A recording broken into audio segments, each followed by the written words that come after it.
Il est l'heure du journal sur la télévision première. Madame, Monsieur, bonsoir. Et voici les titres de ce journal. Pour passer leurs vacances, certains élèves ont décidé de dompter les matières scientifiques. Une manière pour eux de se familiariser avec ces matières avant le début des cours dans quelques semaines. Comment conserver les fruits et légumes sur une longue durée? Le secret réside dans le séchage. La technique a été enseignée à des femmes productrices cette semaine. À découvrir dans ce journal. Et puis un peu de tourisme dans cette édition. Vous découvrirez un lieu précédemment mystique et ouvert maintenant au public qui pourra découvrir l'histoire des évêques. Voilà pour les titres, une fois encore, bonsoir. Initiation aux matières scientifiques, c'est cette distraction peu commune qui a occupé certains élèves de 6e en terminale durant ces vacances scolaires. Ils ont suivi des cours pratiques en sciences physiques, chimie, mathématiques, entre autres. Une idée des responsables du laboratoire pour élèves qui entend ainsi amener les apprenants dès le bas âge à dompter ces matières dites bêtes noires. Les précisions avec Rachel Aoukou. Juste un mois à ces élèves pour s'initier aux matières scientifiques. Grâce à ces connaissances, ils ont contribué à créer des objets techniques. Alban Palanga, 12 ans, élève en 5e, est capable de fabriquer une lampe torche. On a ajusté les bornes positives sur la même ligne et les bornes négatives aussi sur la même ligne. Et on a pris un fil pour les lier. Et on avait trouvé aussi un trou ici pour mettre les piles dedans. Et ici, on a trouvé aussi pour mettre l'interrupteur. Et c'est ça qui donne une lampe.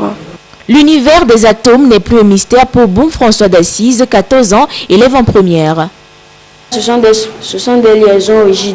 Ce qu'on voit en gris et ce qu'on voit en blanc, ce sont des liaisons moules. Donc, les deux constituent une double liaison. Donc pour lire ça, là où il y a les doubles liaisons, de ce côté-là on commence et on nomme on numérote les atomes. Donc ici il y a 1, 2, 3, 4, 5, 6. Donc c'est 2, 3 diméthyl, 1 chlorobenzène. Ils sont le fruit du laboratoire pour élèves qui, pendant un mois, les a initiés par la pratique aux matières scientifiques. Au cours de ces travaux, les élèves ont pu comprendre facilement les notions parce que c'était pratique. Ceux qui étaient en classe d'examen ont commencé par toucher à des sujets de BEPC, Bac 1 et Bac 2. Ceux qui sont en classe d'examen, grâce à ces notions apprises, ont réussi à fabriquer déjà un certain nombre de choses, dont la lampe de table que nous avons présentée.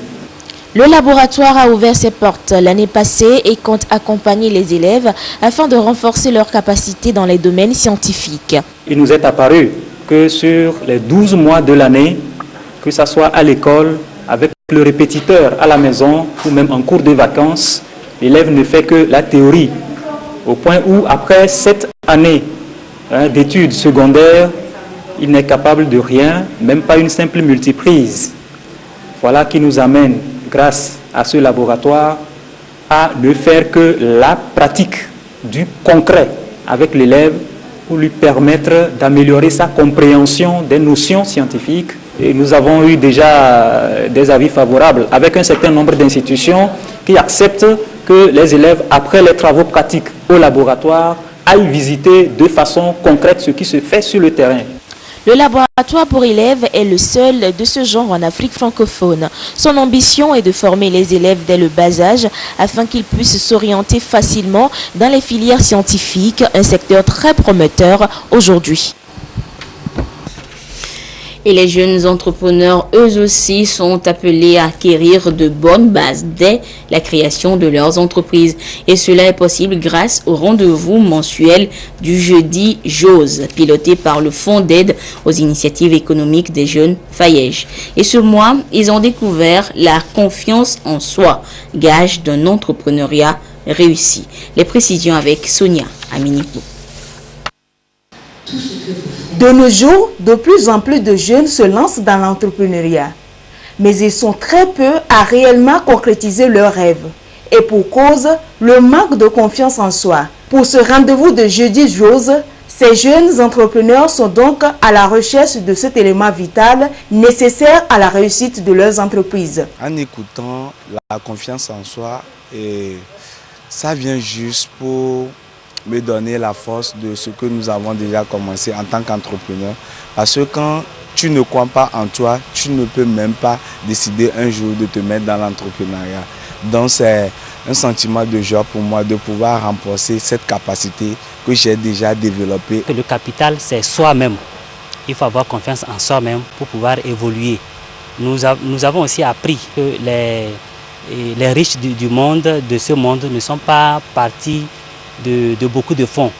Ils sont partis d'abord de la confiance qu'ils ont en eux-mêmes. Une chose que je retiens le plus, qui m'a le plus touché, c'est qu'il ne faut pas entreprendre parce qu'il faut entreprendre. Il ne faut pas entreprendre parce qu'on veut un pain, on veut du pain pour subvenir à nos besoins, mais il faut entreprendre par rapport à ton désir.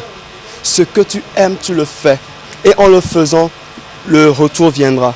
Une chose est de créer son produit, mais une autre est de convaincre le client à l'acheter. C'est ce à quoi répond cette formation qui doit aider les jeunes entrepreneurs à se positionner sur le marché. Ce n'est pas forcément quelque chose que nous tous nous développons, la confiance en nous.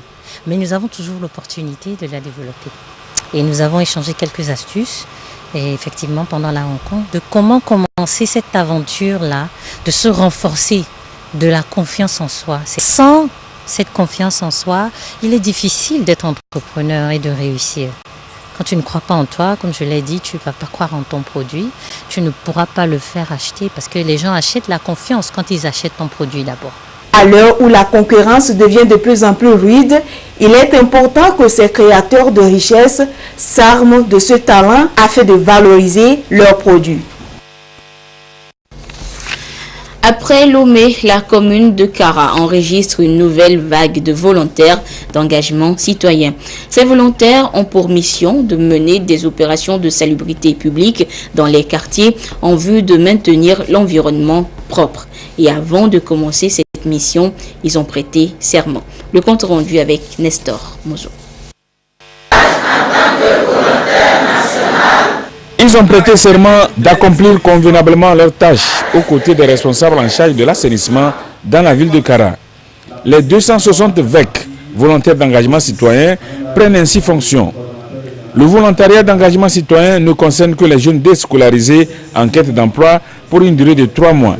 Il constitue une extension du programme national de volontariat initié par le gouvernement pour faciliter l'emploi des jeunes diplômés. C'est un protocole qui est respecté pour permettre à ces jeunes de rentrer sur le terrain et d'accomplir leur mission. Au niveau de la ville de Kara, ils vont contribuer au nettoyage de certains sites, enlèvement des dépotoirs sauvages, au curage des caniveaux. Ils vont aussi participer à la mise en place des espaces verts. Ils apportent leur contribution au développement de leur communauté, mais en retour, ils ont une allocation. En s'inscrivant dans le volontariat d'engagement citoyen, ceux qui ont été retenus ont bien conscience du travail qui leur est demandé. Ce programme a été installé dans le cadre, en premier lieu, de rendre propres nos villes, nos différents quartiers, et en secondo, de nous permettre, nous jeunes qui avions appris des petits travaux et qui n'ont pas eu la chance d'avoir des moyens pour nous installer. Avec ce projet, moi particulièrement, j'ai appris l'informatique et ça me permettra de m'installer. Cette activité me permettra d'avoir un revenu et qui me permettra de développer une activité que j'ai, disons moi-même, j'ai suivi une formation dans le placement des antennes paraboliques. Là, cet revenu me permettra d'ouvrir mon propre atelier et aussi engager aussi certaines personnes qui puissent m'aider dans ce travail et pour le développement de mon atelier. En les renvoyant à l'exercice de leurs tâches, le préfet de la COSA, le colonel Hemo Badiaou Bakali, a exhorté les nouveaux volontaires d'engagement citoyen à respecter le serment qu'ils ont prêté.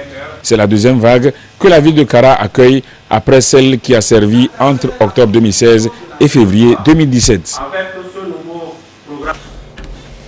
Cette interrogation à présent, comment conserver les légumes et les fruits sur une longue période? Et c'est l'une des préoccupations des agriculteurs. L'Organisation islamique pour l'éducation des sciences et de la culture, ISESCO, veut justement les aider à y parvenir. Et pour ce faire, elle a réuni cette semaine des femmes pour les outiller sur les techniques de séchage des fruits et légumes. Fafa Dalmeda et Carmen Madji Akakpo nous disent encore plus. Les légumes représentent une part importante de la production agricole au Togo. Leur commercialisation à l'échelle internationale se trouve souvent confrontée à certains problèmes car peu d'agriculteurs maîtrisent les techniques de conservation. L'Organisation islamique pour l'éducation, les sciences et la culture ISESCO veut donc venir en aide aux agriculteurs en les amenant à développer les meilleures techniques de conservation des fruits et légumes. À cette rencontre, une vingtaine de femmes des zones rurales du Togo reçoivent une formation sur les techniques de séchage des fruits et légumes. Si les femmes maîtrisent les techniques de séchage des fruits, nous aurons moins les gaspillages des produits et cela va booster la production et le revenu des femmes et des producteurs. Et cela encore peut créer des chaînes de valeur et contribuer aussi à la sécurisation des produits. Le séchage des fruits et légumes constitue une préoccupation pour le PNIASA, Programme national d'investissement agricole et de sécurité alimentaire, qui veut assurer une meilleure santé aux populations, comme le recommande l'OMS. L'ICAT soutient donc cette initiative. Ici, c'est comment est-ce qu'on va faire en sorte que les produits puissent perdre de l'eau de manière progressive pour ne pas dénaturer le produit. Lorsque vous prenez par exemple la tomate, par exemple, qui contient beaucoup d'eau, il va s'agir de pouvoir faire en sorte qu'il y ait le phénomène que nous appelons la dessiccation, c'est-à-dire que c'est un phénomène qui absorbe de l'eau des produits, qui fait perdre de l'eau aux produits jusqu'à un taux d'humidité où les micro-organismes qui sont à l'origine de la pourriture ne peuvent plus se développer, ne peuvent plus se multiplier et donc le produit peut être conservé. La rencontre permettra à ces femmes d'être plus autonomes et de jouer leur partition dans le développement économique du Togo. Hors du Togo, la sécurité maritime dans le golfe de Guinée intéresse de plus en plus les pays de la sous-région. Des exercices se multiplient en haute mer pour parer à toute éventualité. Et tout comme le Togo, la Côte d'Ivoire, mais aussi des moyens pour freiner les menaces maritimes dans le golfe de Guinée. Regardez. Ordinaire dans cette base de la marine d'Abidjan. Mais quelques heures plus tard, les préparatifs pour une opération d'envergure au large des côtes ivoiriennes. À bord du patrouilleur Sekongo, les marins vont porter assistance à un navire, un exercice grandeur nature dans le cadre d'une opération baptisée African Nemo. Objectif, faire face aux menaces sur la sécurité maritime dans le golfe de Guinée, comme d'éventuels bâtiments en feu. Tout le panel de notre expérience, que ce soit de la reprise de bâtiments avec des pirates à bord. Ça peut être aussi intervenir sur un bateau qui a été attaqué par des pirates, mais qui a été libéré. D'après le rapport d'une ONG américaine spécialisée dans le suivi des actes de piraterie, 95 incidents ont eu lieu en 2016 dans le golfe de Guinée, une hausse de 76% par rapport à 2015. D'où la poursuite de cette formation des marines africaines.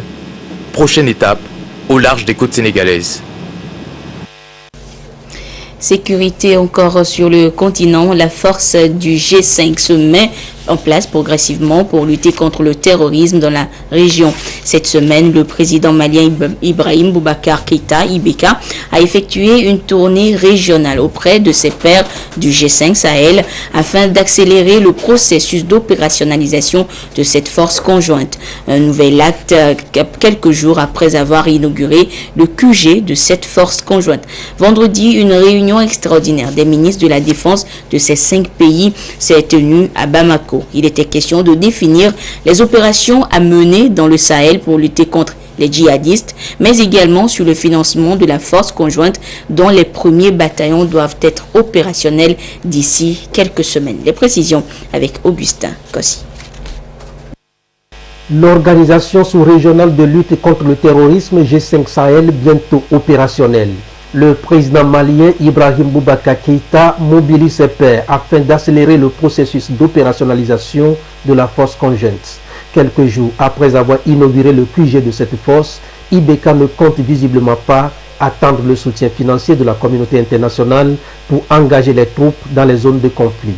Il s'est rendu successivement au Tchad, au Niger, au Burkina Faso et en Mauritanie. Au cœur de ce balai diplomatique, l'activation de la force conjointe G5 Sahel, dont le processus a connu un coup d'accélérateur sur le terrain. L'inauguration de l'état-major à Sévaré au centre du Mali, une zone où les troupes terroristes continuent à mener des attaques meurtrières, l'arrivée des premiers équipements et matériels militaires ainsi que la présence effective des différents responsables militaires en charge des opérations. Tout est donc prêt pour accueillir les premiers bataillons en croix IBK. Les pays du G5 Sahel ont commencé à compter sur leurs propres moyens car, à ce jour, seule l'Union européenne a promis une enveloppe de 50 millions d'euros alors que le budget prévisionnel annuel est estimé à plus de 420 millions d'euros.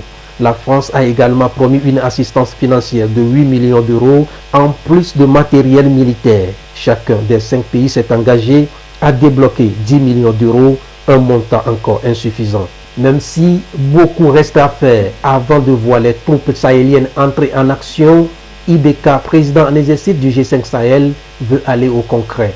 Le Burkina Faso, le Mali, le Tchad, le Niger et la Mauritanie sont victimes et nullement responsables de ce qu'ils subissent. Si ces pays confrontaient davantage que la plupart des autres pays cédaient, l'Europe ne tarderait pas à en subir les conséquences des attaques terroristes. La force G5 Sahel serait alors d'une importance majeure pour les pays du Sahel, mais aussi pour les autres continents.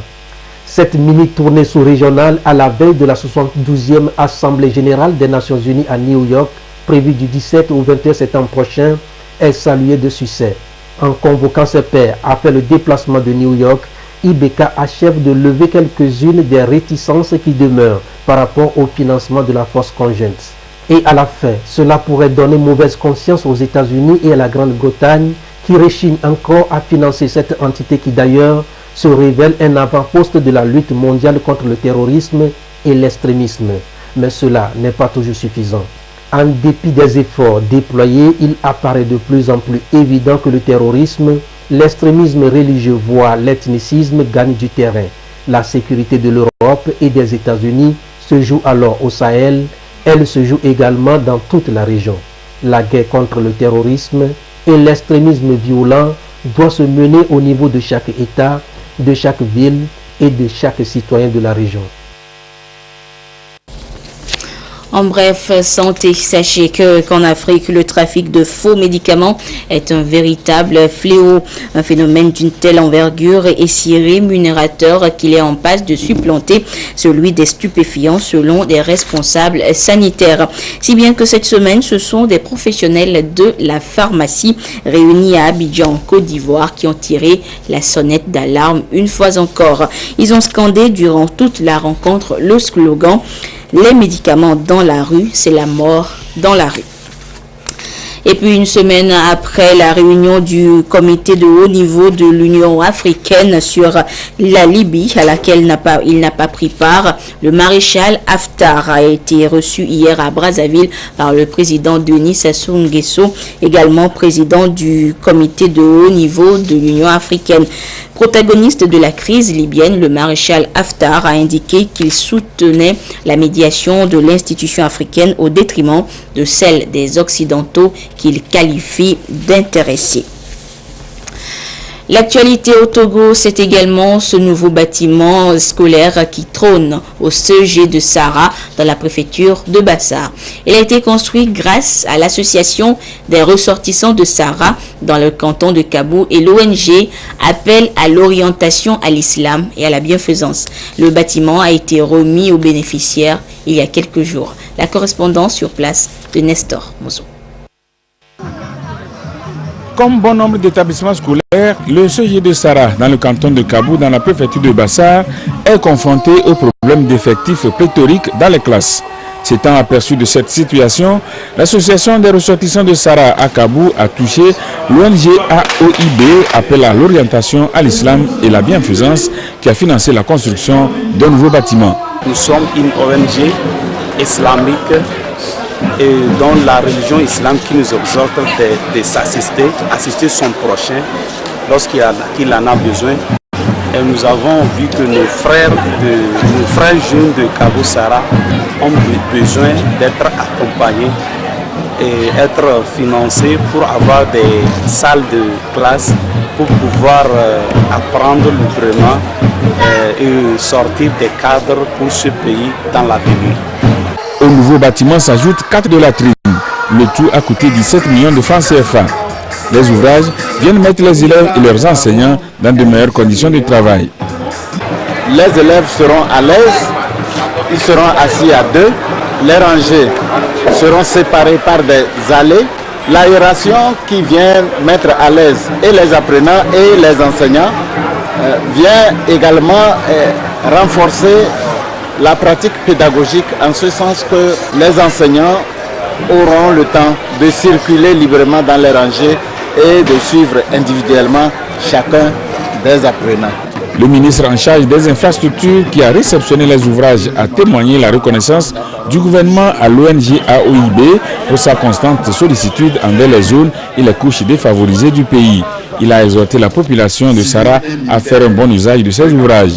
Au cours de cette cérémonie de réception du nouveau bâtiment au CEG de Sara, les meilleurs élèves de la localité au CPD et au BPC ont reçu des prix d'encouragement.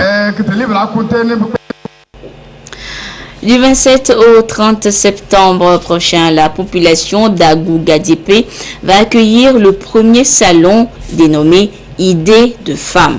Il s'agit d'un événement qui va regrouper les femmes entrepreneurs autour du thème « Valorisons l'entrepreneuriat féminin par l'intelligence économique pour l'émergence ». Les femmes de ce salon vont donc présenter les différents produits de leurs entreprises. Une conférence annonciatrice de l'événement a été organisée cette semaine à cet effet. Le compte rendu avec Serge Tastom et Sonia Aminipo. Voici quelques échantillons des produits locaux transformés et autres articles fabriqués des mains des femmes entrepreneurs togolaises.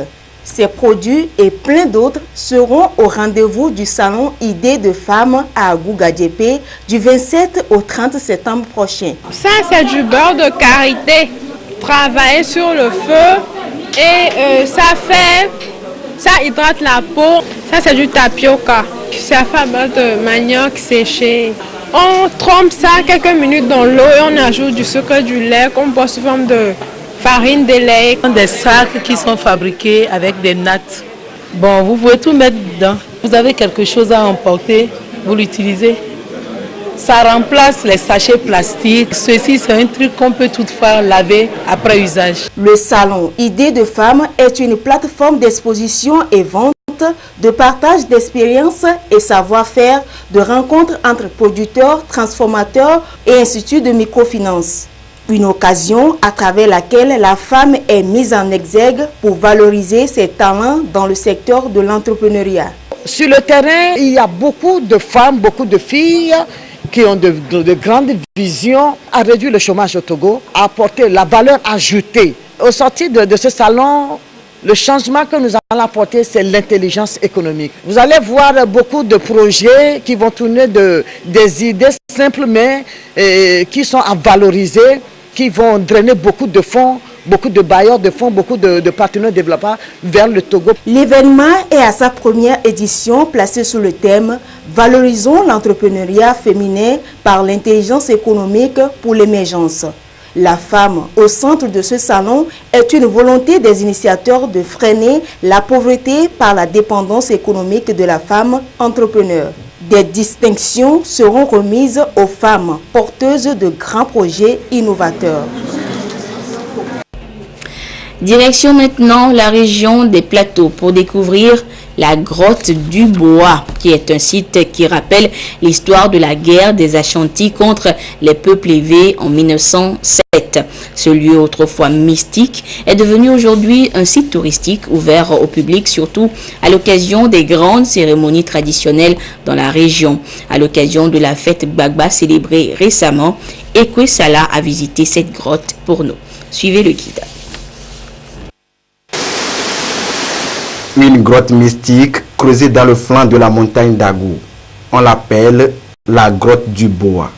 Ce lieu antique rappelle la guerre des Ashantis contre les peuples de la région orientale. Le paysage, autrefois habité par un arc-en-ciel et des bois géants, constitue en amont la source de deux rivières sacrées, Akama et Alabassi. Des rivières qui servent à ce jour pour des rituels lors des grandes cérémonies traditionnelles de la région.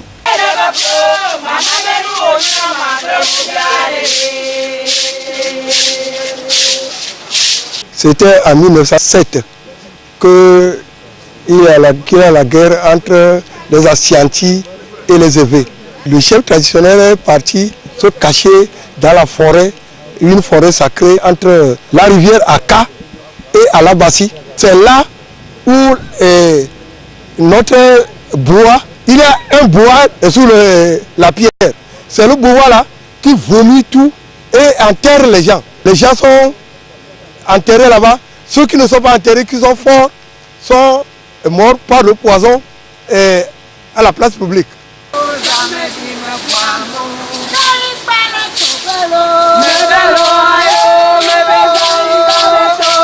Pour accéder à cette grotte haute et perchée, c'est un véritable sport grandeur nature. Et lorsqu'on y arrive, quelle découverte!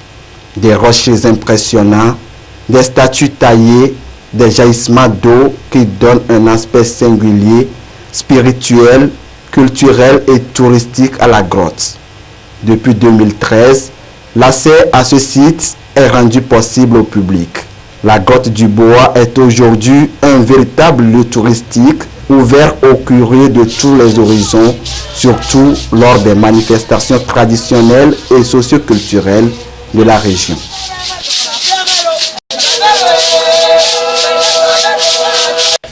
Avis donc aux touristes. Le Club des Amis des plages et océans, en collaboration avec l'Union européenne et l'ambassade des États-Unis au Togo, a organisé hier samedi à Lomé une opération dénommée Beach Cleaning. Cette activité s'inscrit dans son programme de dépollution des plages du Togo par les actions citoyennes concertées.